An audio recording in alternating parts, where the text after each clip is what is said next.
Boy, do I deserve this ice cream today. I have been through it. Let me tell you about my day. Day 14, 40 days in the wilderness. I am nearly out of money and need to make it to my final stop so I can catch my plane home. Didn't have the luxury of taking the luxury bus, didn't have the luxury of private transport. Had to go on faith today with public and good people helping me out. Walked to the bus taxi area in Hopkins and just sat there hoping a chicken bus would come by. None did. After a bit, a guy drove up in his old beater pickup truck, told me the pickup truck was 30 years old. It was pretty rusted out, but allowed me to jump in the back with some of his other stuff. Got to the junction, paid him. We wished each other well, waited on the side of the highway for the chicken bus. Sat there for a while, and sure enough, it came, and the guy was gracious enough to tell us how far I needed to go and just took care of me. Thankfully, people were good. So I get on the bus, and it is crowded, but there's one open seat. And I'm like, oh, sweet. Except the fact that seat was busted to heck, hovered over that seat. It was like a wall sit for those of you who play basketball, and did that for however many miles. And then that bus was going to a different destination. So booted off that bus and sitting by the side of the road, along with maybe 4 or 5 other locals, and no bus is coming. And then a car comes by and one of the locals speaks Spanish. They negotiate, jumps in. Then that happens another one. So then we're down to just 3 of us. And I'm not sure the bus is even going to run. Luckily, though, woman pulls up in a minivan. We jump in, and I'm excited because that's going to get us to our destination. The bonus was she starts telling me all these crazy stories, how she went to the U.S. and at 16 lived in Staten Island and fell in love, got married, had 5 kids. Watch, ice cream is getting me the best of me.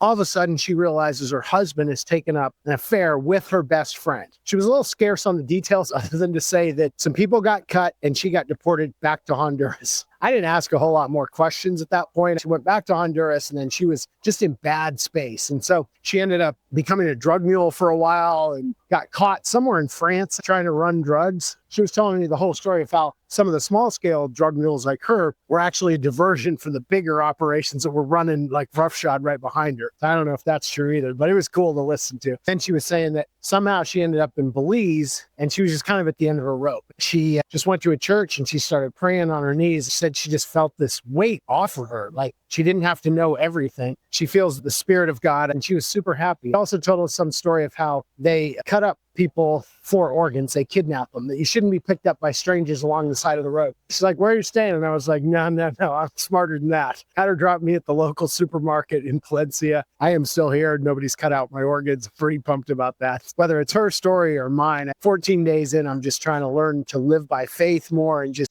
take all that comes, both the stories, the fun, the challenges, the adventure, and having a really good time, and definitely deserve this ice cream. Thanks for joining me.